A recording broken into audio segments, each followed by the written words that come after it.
Does this make sense to you? Scenario Fitting by Sceptikat, Part 7, The Rubbish In, Rubbish Out School of Forecasting Models, narrated by Andrew Mather. The models: action if acting in the interest of the population. Multiple credible sources. Look at multiple reasonable models. Track early data. Definitely avoid solely relying on a researcher with a poor track record. UK government action. Single flawed source. Base policy decisions on the deeply flawed model of Neil Ferguson. Even after the model is widely discredited, continue to reference it in government communication as a reliable forecast. Mortality was grossly overstated. Mortality rate is deaths over infections. When we have no widespread testing, we have no idea what number to divide the number of deaths with. Any fatality rate that does not make realistic assumptions about the prevalence of asymptomatic cases is just nonsense. The recorded COVID cases to this date do not include the asymptomatic and those with mild symptoms. At the outset, mostly only the very serious cases were tested and recorded. These figures were used to calculate fatality rates and then compare them to the flu, even though flu fatality rates are based on estimates including the asymptomatic and mild cases. Fatality rates of even 10% were quoted sometimes. The World Health Organization claimed it was 3.4%.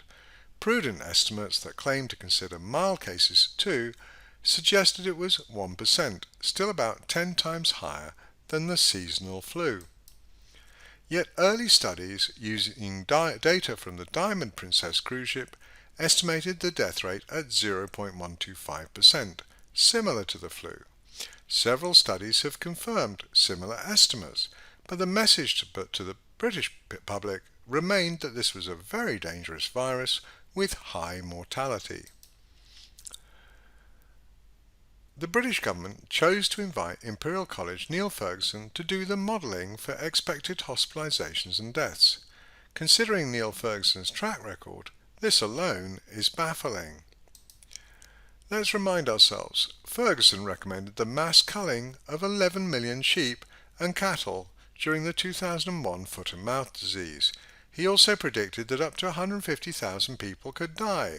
There were fewer than 200 deaths. In 2002, Ferguson predicted that up to 50,000 people would likely die from mad cow disease. There were only 177 deaths. In 2005, Ferguson predicted that up to 150 million people could be killed from bird flu. In the end, only 282 people died worldwide from the disease between 2003 and 2009. In 2009, Ferguson said a reasonable worst-case scenario was that the swine flu would lead to 65,000 British deaths. In the end, swine flu killed 457 people in the UK. Reasonable estimates suggested approximately 0.1% mortality and 80% mild cases. Ferguson used a 0.9% fatality rate in the model, assumed that only one-third of the cases would be asymptomatic or mild. The exaggerated assumptions were not the only flaw. Ferguson admitted that his model was based on undocumented 13-year-old computer code that was intended to be used for a different disease. He declined to release his original code so other scientists could check his results. He only released a heavily revised set of code after a 6-week delay. The model was harshly criticized, a mess which would get you fired in private industry. Due to bugs, the code can produce very different results given identical inputs. They routinely act as if this is unimportant. All papers based on this code should be retracted immediately. Says Chris von, I'm not even going to try that, Cefalve, clinical computational epidemiologist, data scientist and AI expert. That, sir, is not a feature. It's not even a bug. It's somewhere between negligence and unintentional but grave scientific misconduct. For 13 years, taxpayer funding from the MRC went to Ferguson and his team, and all it produced was code that violated one of the most fundamental precepts of good software development: intelligibility. Despite the vocal criticism, the UK government treated Ferguson's model as almost dogmatic truth, without even seeking a second opinion. In the end, Ferguson's model overestimated deaths by a factor of 10 to 20.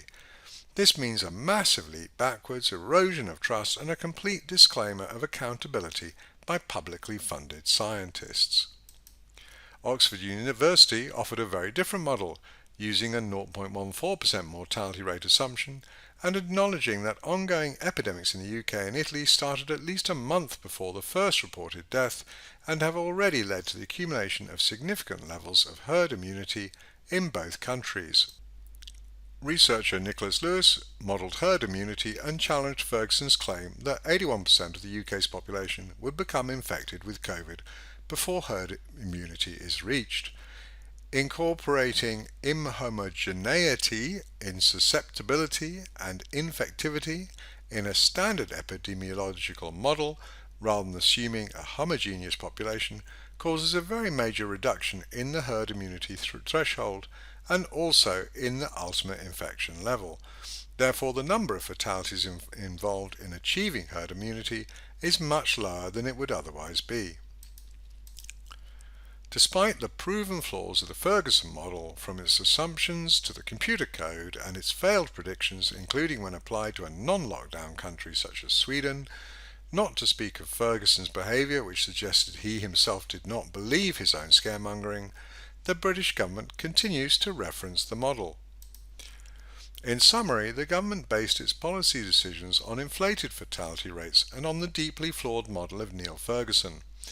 The model has been widely discredited both for its rubbish in, rubbish out assumptions and the terrible quality of the code itself, not to speak of the inglorious track record of Neil Ferguson in making predictions in the past.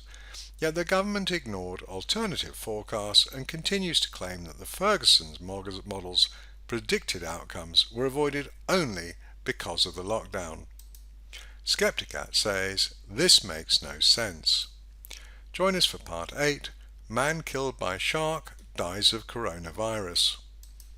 Thank you for watching. You can reach me, Kat Sceptikat, at sceptikat@peerlessreach.com, Andrew and Kat see that, or privately at kat@sceptikat.com.